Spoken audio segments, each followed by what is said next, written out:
So let us discuss the last chapter in the term 1, which is D and F block elements. Remember, before the discussion that we are going to do it today, the D and F block elements, this particular section has been mostly remained non-discussed. Actually, in class 11 and even before that also, the discussion on this particular elements were very few and far between. But the time has come when we have got to understand this. So first of all, what is D block elements? We know that the D block elements, the elements where the electrons will enter last but one D subshell. So we can say electron enters last but one D subshell. What does it mean? Last but one? We should be writing, it should be n minus 1 D. N minus 1 D subshell. So that is the main thing. Now we have got to study the properties, chemical properties, and here only the elements in which the last electron enters F orbital of the atoms. So what is F block at the same point of time? F block element means last electron enters the F orbital. Last electron enters the F orbital.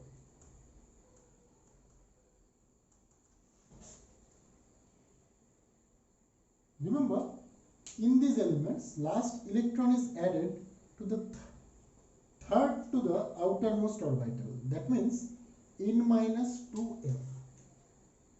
So it basically enters third to the outermost orbital, n minus 2f. So that is the space. Now these elements are also known as inner transition elements. Here we have got to mention that these are called transition elements, and these are called inner transition elements. Inner transition elements. So we have just mentioned where the electrons will come in the F orbital, those are F block, and where the electrons will come in the D orbital, that is D block. We have specifically mentioned in which orbital, n minus 1D, and there is n minus 2f. And because it is n minus 2f, so that is why it is mentioned the third most, it is the, what you can say, it is the third to the outermost orbital.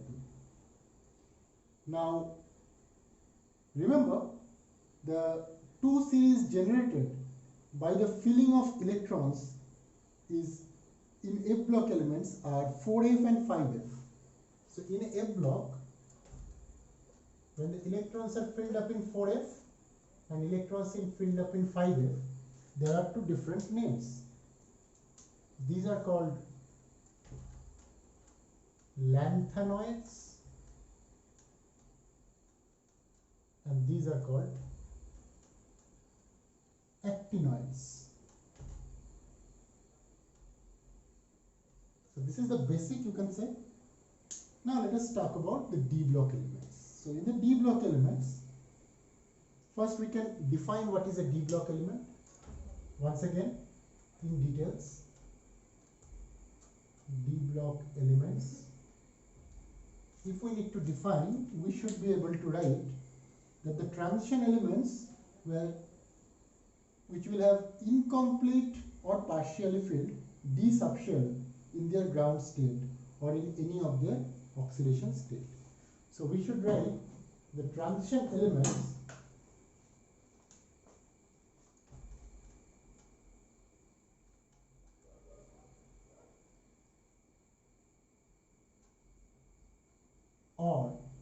in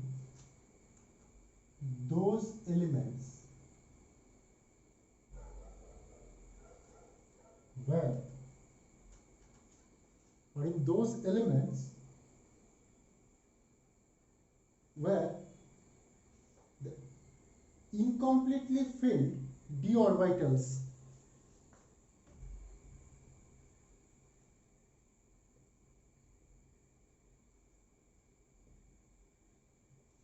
incompletely filled d orbitals are there. This is one thing, incompletely filled d orbitals are there in its ground state or in any oxidation state. In its ground state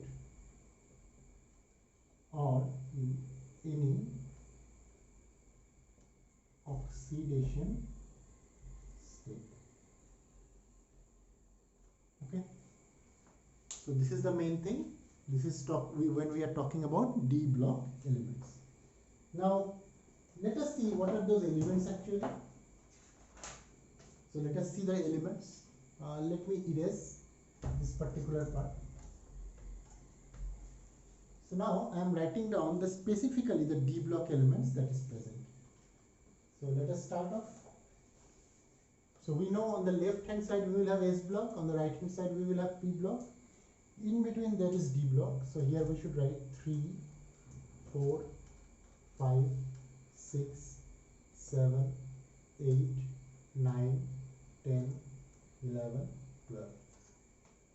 This part we will have S block, and in this part we will have P block. That I will write down afterwards. Now in D block we will start off with scandium, titanium, vanadium, chromium, manganese, iron, cobalt, nickel, copper and zinc. Immensely important. Remember, scandium start off with 21. So obviously on this side we will have calcium, which is 20, and on this side we will have potassium, which is 19. Why am I writing this? I just want to mention exactly in which position it is sustaining. So here you will have potassium, here you will have calcium, and this is S block on this region, and here we will have P block. Now if scandium we have written down, so obviously titanium will be 22, 23, 24, 25, 26, 27, 28, 29 and 30 and so on. So let me complete this. Scandium, lanthanum, then we will have titanium, zirconium, hafnium, then we will have vanadium, niobium, tantalum, then there is chromium, then we will have molybdenum, and we are having tungsten, then manganese, technetium and rhenium, then iron, ruthenium, osmium, cobalt, rhodium, iridium we will have. Now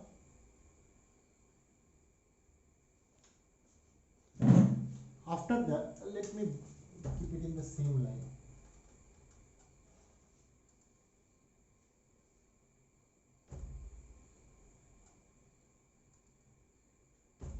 Osmium, iridium. Okay, so this is how it looks like. Now nickel, palladium, platinum, cobalt, silver and gold, copper, silver and gold, zinc, cadmium and mercury. So these are the elements. Now let us see the specialty. After writing down the element, we must understand that which group to which group. Basically it is from group 3 to group 12. That is the D block elements. We are going to prove why these are D block. That is also important. Having said that, when we have written down already the D block elements, let us talk about the period in which they are there. So remember, it is the third period, and here it is the fourth, and it is the fifth.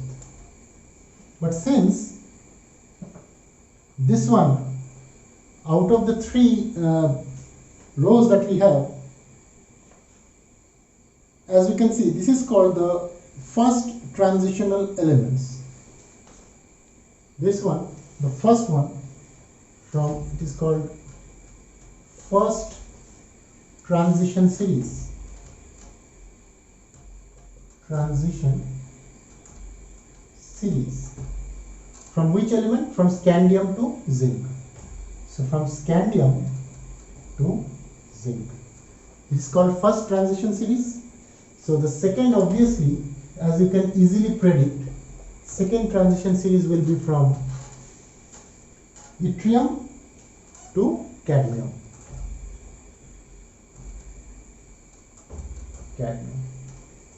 Okay, and the third one is obviously,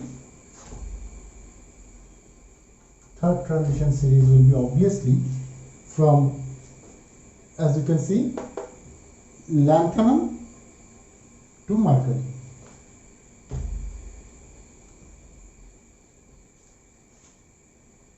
If you minutely see, in the first case, we will find it out, we will prove it, that here 3d orbitals are, you can say, gradually filled up, gradually filled, 3d orbitals. In this case it is 4d orbital, and in this case it is 5d orbital. So these are the transition series. There is a fourth transition series also, but these three are most important. Remember, fourth transition series, which we can write here, fourth. This one stands for actinoids. We haven't discussed it. Remember, most of the actinoids are radioactive, so comparatively those are less important, I would say.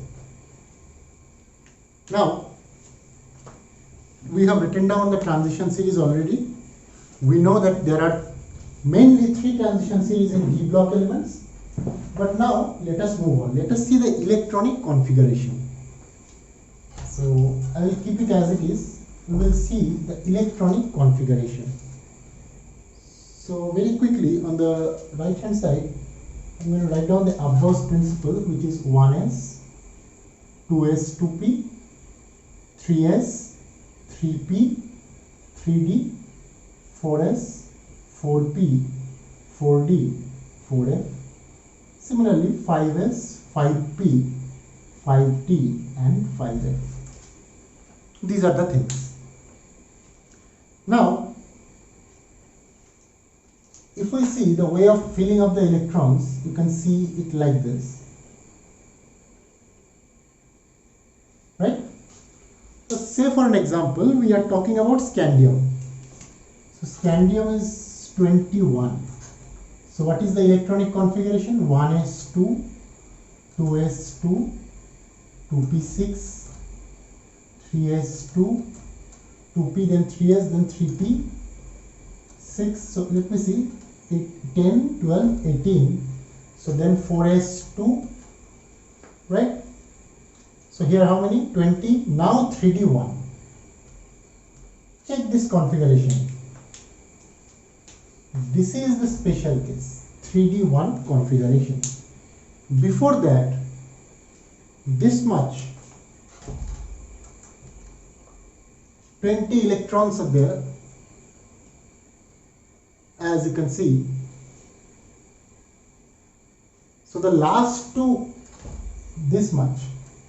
If we talk about this, up to 18 electrons, this is same as argon, right? We mostly will be talking about these two, 4s2, 3d1, and as you can see, there is an incomplete 3d That is why it is 3D1. Similarly, if we talk about, say for an example, titanium and vanadium, titanium will be having 4s2 3d2 and vanadium will be having 4s2 3d3. So before that, before 4s2 3d3, we can say it is same as argon, one of the noble gas elements. Now let us talk about the speciality of this. You can see gradually the electrons are filled up in d orbitals only. So that is common. The electrons are definitely filled up in d orbitals and not in any other orbitals. So it is incomplete. Let us see to special case, chromium and copper. I can erase this second and third row. Will be comparatively less important in our discussion.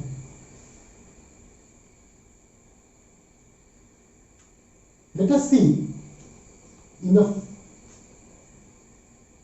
in case of, as we already know, the case of copper and chromium.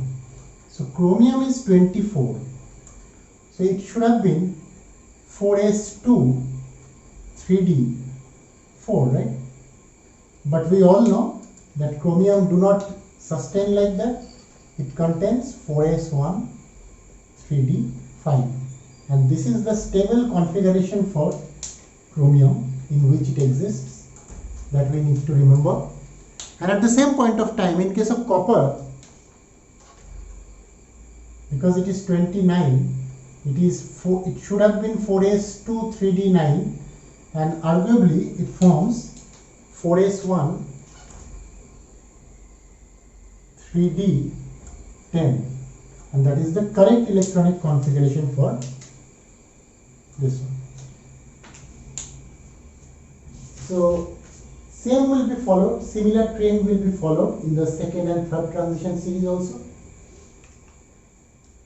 You must have observed that here the outermost orbital, nth orbital is 4th, but electrons are filled up in 3d and 3d2, 3d3. That means it is n minus d, which is incomplete.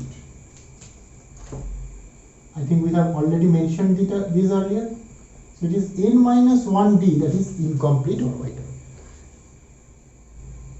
So that is which is very, very important to us. I hope you can see to it. Now let us see some of the characteristic features of this. Let us talk about the atomic radius.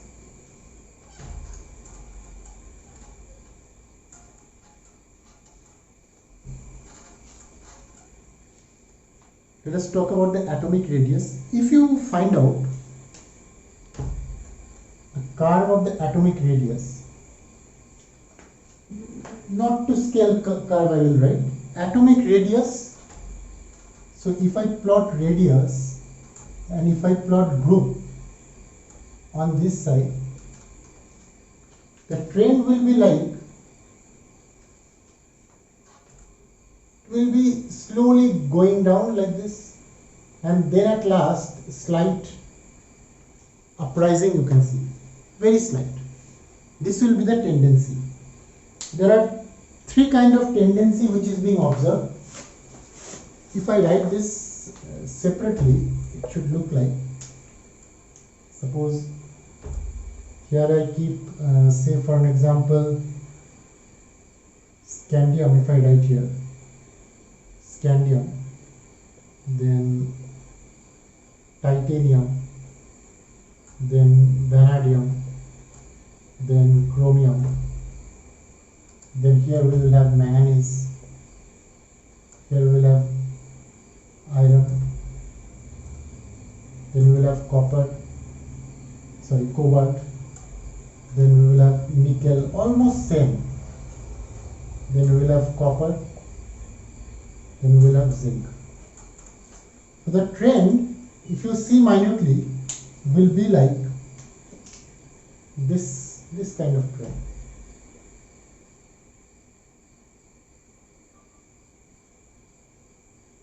Like this, something like this.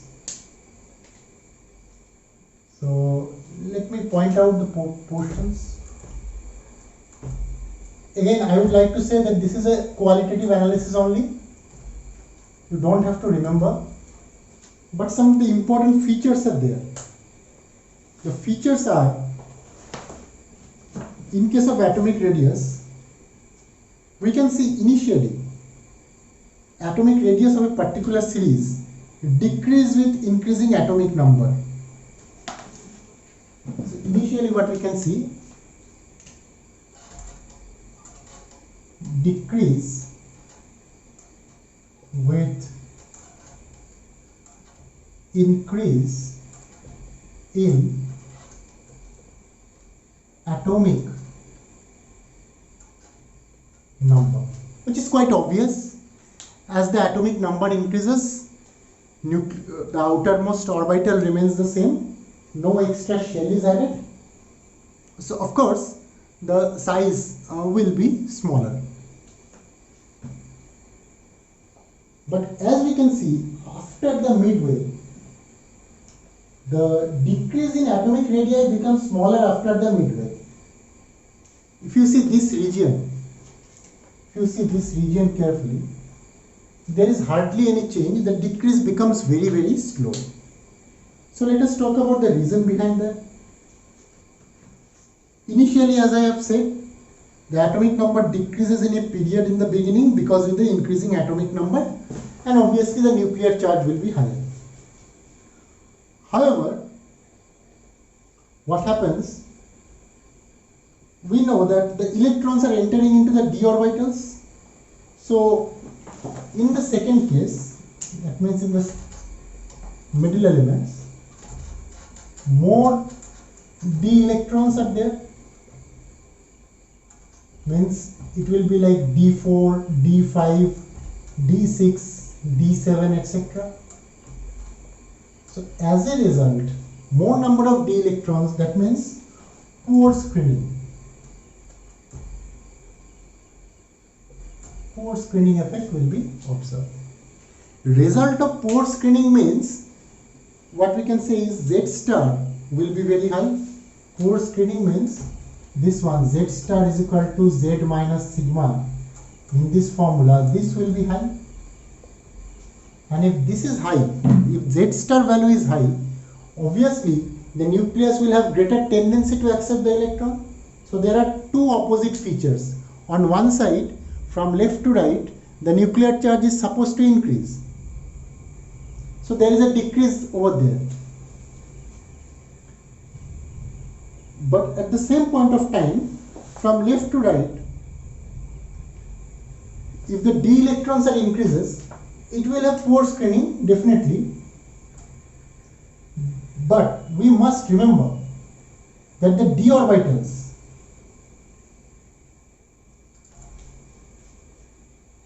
even if the screening decreases, the screening is there.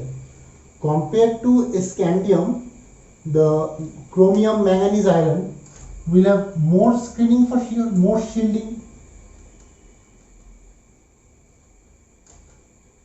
So sigma keep on rising for sure. Sigma rises. So as the number of d electron increases, the screening effect increases, and this neutralizes the effect of increased nuclear charge due to increase in atomic number. So if we want to write down, see there are two opposite factors. Some of the students may think that d orbitals will have poor screening effect. True, but the fact is, from scandium to manganese or chromium, the d orbital will have more electrons. So more electrons means it will have more screening for sure. It may have d orbitals may not contribute that much as S or P does, but there is no doubt that d orbitals will contribute to the screening, and it is not F. So d orbitals will have more shielding compared to the previous cases. So more screening means sigma will be rising gradually. So what we should say is, increased screening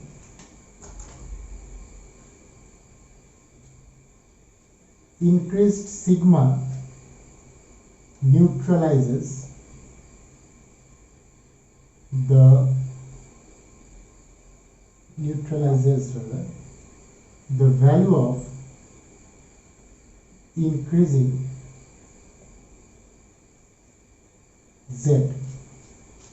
So that is why the size gradually decreases. But last, if you see over here in this region, if you see in this region only, what we can see? We can see there is a gradual increase also at the last, especially in the last two elements. And so this I would like to mention in this way, that over here in the last, electrons filled up in d orbital. So what happens there is more number of electrons. It is d9 and d10. Remember, this is d10 configuration in both the cases. So d10, 3d, in 3d orbital there are d10 configuration. So inter-electronic repulsion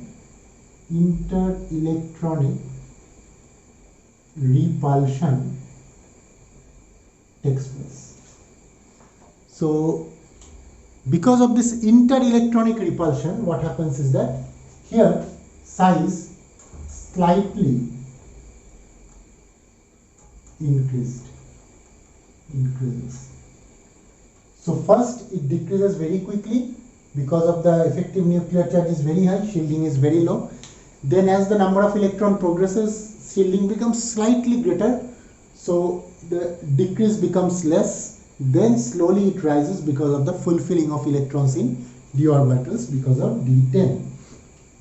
So this is the first case, which is the most important case regarding size. Now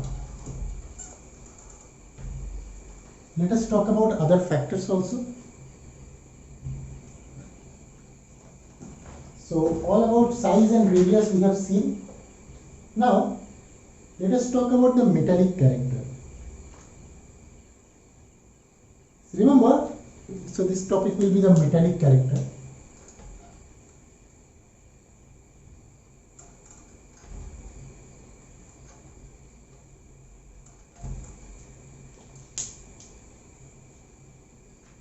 So if we are talking about the metallic character, we must know that all the transition elements are metal. They exhibit all the characteristics of metallic character. They have high density, hardness, high melting point, etc., etc. But still, if we see, the metallic character of transition elements are basically due to their low ionization enthalpy and the number of vacant orbitals in the outermost shell. The hardness of these metals suggests that the presence of strong bonding due to the overlap of unpaired electrons between the different metal atoms. Two things we are going to see. First is, what I should say, the enthalpies of atomization. Enthalpy of atomization. And the second one is,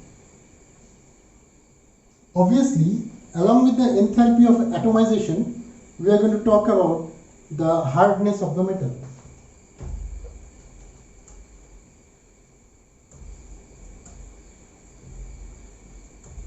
On these two factors we are going to talk about. Let us see. And at the same point of time, we can talk about density also. All are related.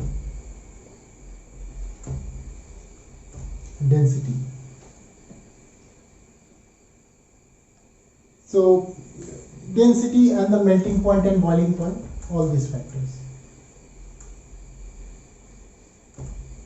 Reason is same, more or the less same. So first of all, let us see the variation in density. Let us write down few values. So if we are talking about scandium, we are talking about the variation in density. So for scandium it is 3.43, here it is 4.1, here it is 6.07, it is 7.19, it is 7.21, here it is 7.8, here it is 8.7, here it is 8.9, here it is 8.9 and 7.1. Now as we see, all these metals have high density. Within a period what happens? The density vary inversely with the atomic radii. So as we move down so if we are talking about within a period, obviously from left to right if I go, what happens is the density increases, as you can see, from titanium to copper gradually. The density increases from titanium to copper because obviously from left to right what happens? Due to the increase in the effective nuclear charge, the volume decreases, and at the same point of time atomic mass increases. So what we can see, from titanium to copper, in this case density rises. What is the possible reason? Z star increases, and because the Z star value will be increased, at the same point of time radii also decreases. So as a combined fact of both this, we should say the density ultimately increases. Increased density. So this is the case. Okay. Now let us talk about the melting point and boiling point. It is also a very important one. It is observed that whenever or hardness of the metal can also be discussed similarly. See, the transition metals are usually having very high melting point and boiling point overall. But if we see the trend, normally what happens in the melting point and boiling point trend, what happens, it initially rises and then slowly it falls down. Means from beginning the melting point and boiling point will rise and then it falls down. This will be the trend. What is the reason? That it is clear from this particular trend, you see, it rises then it falls down. This kind of trend we will observe if we see. Or rather, if I draw it here on the left hand side, in case of melting points and boiling points, we should be able to write like this. So if the metals will have something like this.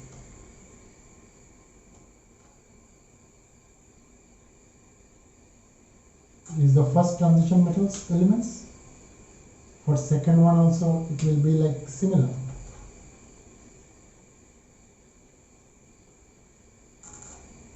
Third one is also like.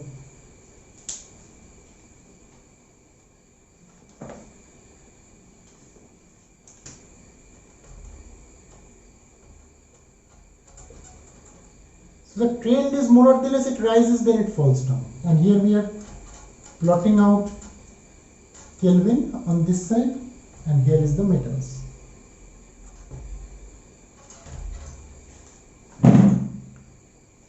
What is the main thing? Obviously the diagram that I have drawn, you can draw it much better. You see the tendency, it rises and falls down.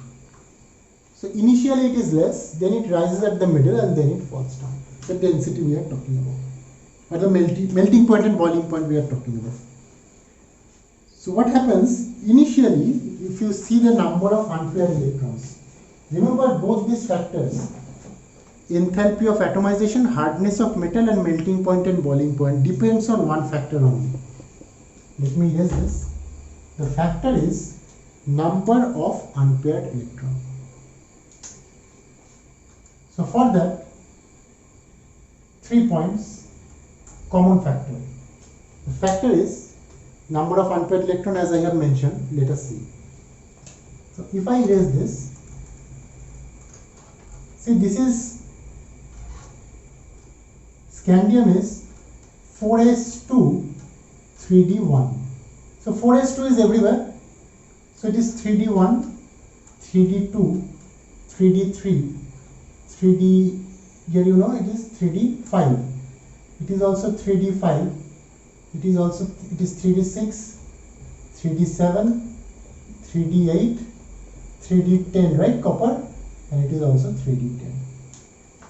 You see, in this region, particularly from this to this, in this region, what happens? D5, D6, D7. See, the number of unpaired electron is very high. Here, number of unpaired electron reaches to the maximum value. What they can do? Number of unpaired electron if it is more. So metal-metal bonding will take place like this. If suppose, if this is d orbital, in the d orbital, if we are having electrons like this, 5 unpaired electrons. So remember, another metal of same kind can form a bond like this. Metal-metal bonding. So this is called metal-metal bond. So when it is more favorable, when there will be more number of unpaired electrons. So if there are more number of unpaired electrons, the bonding will be stronger. So obviously, to break this metal-metal bond in more number of unpaired electrons, you need to give more amount of energy. So the enthalpy of atomization also, initially it is less, it increases, then it decreases. Hardness of the metal is also the same. Melting point, as you can see, is also following the same trend. That means number of unpaired electron is maximum at the middle. Initially it is less, and at the last also it is less.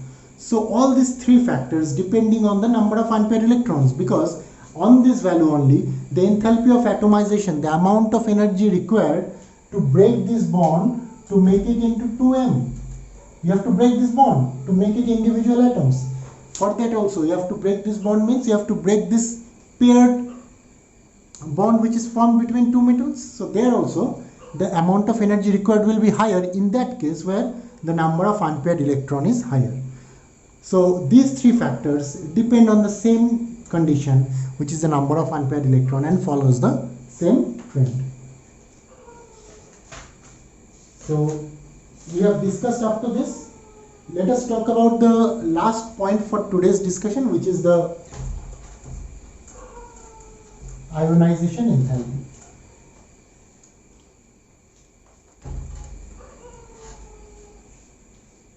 The last one for today.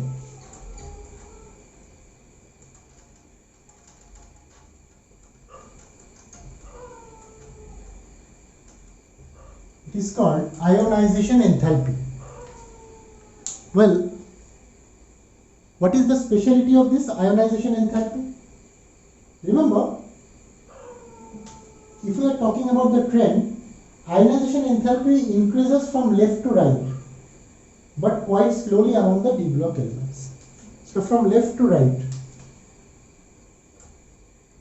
ionization enthalpy increases. That is the fact.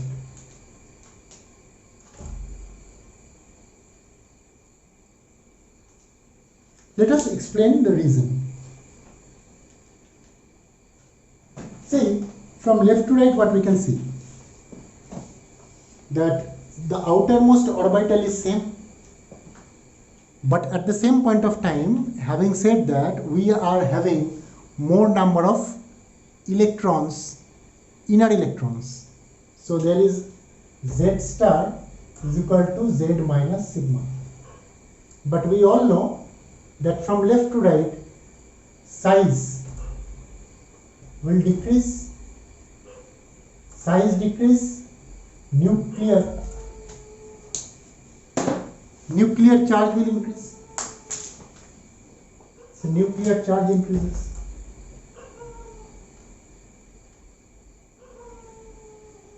Nuclear charge increases.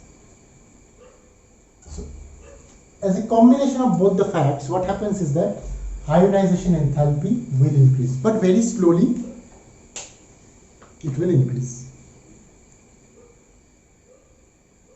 Now, if we are talking about top to bottom, so obviously from top to bottom what we can expect, if we are talking about scandium, yttrium and lanthanum,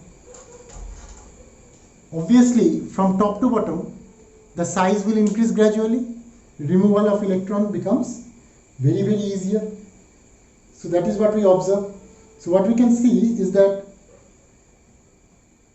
normally from left to right the ionization enthalpy decreases as we observed, and from top to bottom also ionization enthalpy increases from left to right because of these reasons, and from top to bottom, since that extra shell is added, that is why ionization enthalpy decreases.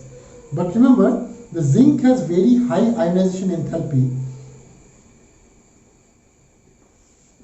Why it is so, we are going to see that. Zinc, very special case. So zinc will have very high ionization enthalpy. In the case of zinc, it is 3d10 4s2. So electron has to be removed from 4s2, but it is very stable. If you have to remove the electron, it will be like 3d10 4s1, which is comparatively less stable. As a matter of fact, so here it is more stable, electron is supposed to be removed, so it is zinc and it is Zn plus. From a stable configuration, it has to form unstable configuration comparatively. That is why it is having tremendously high ionization enthalpy. If we are talking about oxidation state also, so we will see the oxidation state can gradually, first of all, it exhibits a large number of oxidation states, and if we see that gradually from left to right, here first it increases in this region only, it will increase in this region only.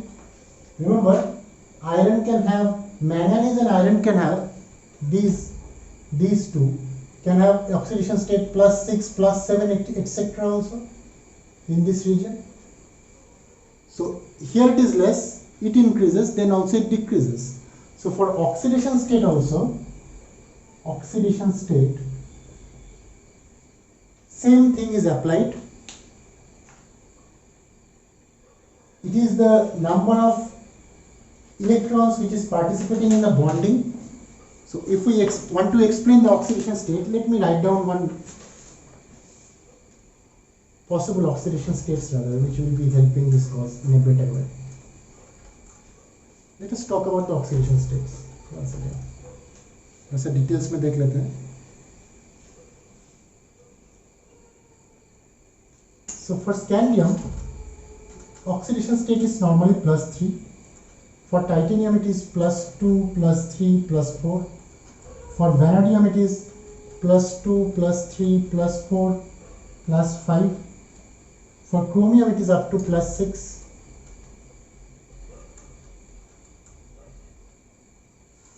For manganese it is up to +7.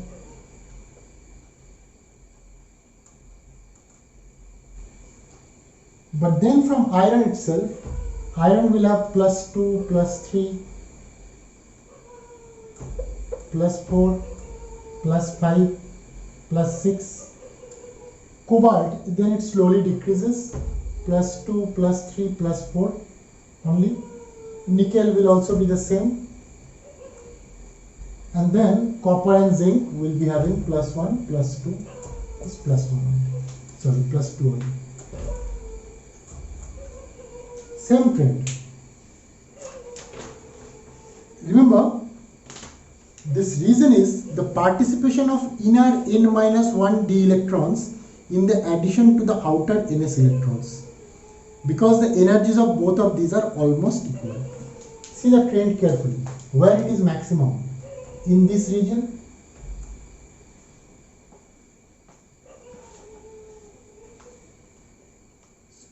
The reason of having the more number of oxidation state over here, it is obviously, if you see the electronic numbers, here it is 4s2 3d5, here it is 4s1 3d5, 4s2 3d5, and here it is 4s2 3d6.